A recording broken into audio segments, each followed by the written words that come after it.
नाव आहे वचनाचा महिमा, वचनाचा महिमा.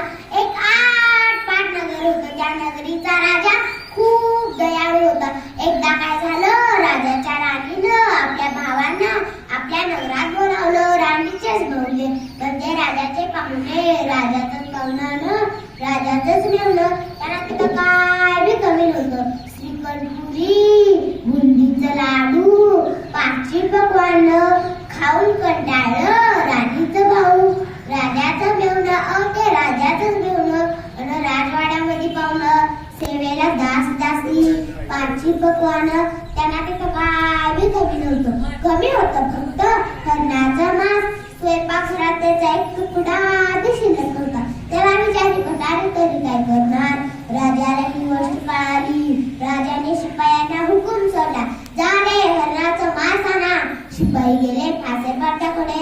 मग फासेपाट्यानं काय केलं, हा उभा घेतला आणि तो रानात निघाला. थोडं चालल्यावर फासेपाट्याला एक तळं दिसलं. त्या तळाच्या काठाला हिरवं हरळी बन होतं. त्या बनात एक मिरग व एक हरणी चरत होती. फासेपाटे हळूच तिथं असणाऱ्या कळंबाच्या झाडावर चढला आणि फास टाकला. त्या फाशात एक मिरग व एक हरणी सापडली. फासेपाट्यांची दोन हरणे राजाच्या राजवाड्यात आणली. त्या दोन हरणांना पाहून राजाच्या मेहुण्याच्या तोंडाला पाणी सुटलं. बघ काय झालं. राजाने ती दोन हरणे भटाऱ्याकडे पाठवली. भटाऱ्याने हरणाची मान कापायला सुराख काढला.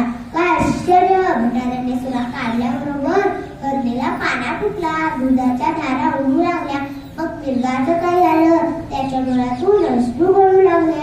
अरे टक टक टक. भटाऱ्याला नवलच वाटलं. राजाच्या भटारखान्यात त्याचा जन्म गेला.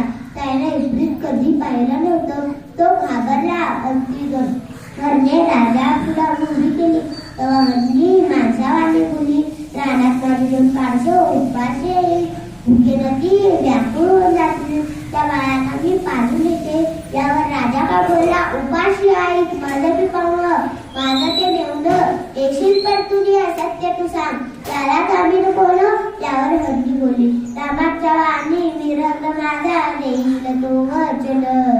बाळांना माझ्या पाजून येते घेते मी त्यांची आनंद. राजाच्या शिपायांनी हरणीला रानात नेलं. पण पाडसं हरणीचं दूध पिना.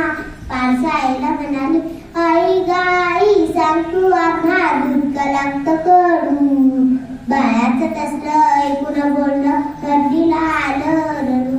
राजाच्या शिपायांनी हरणीला राजाकडे आणलं. राजाला हरणीची रानातली गोष्ट कळाली. राजाला दया आली. राजाला दिलेलं वचन हरणीनं पाळलं म्हणून राजाने त्यांना सोडून दिलं. तात्पर्य, आपण ही वचन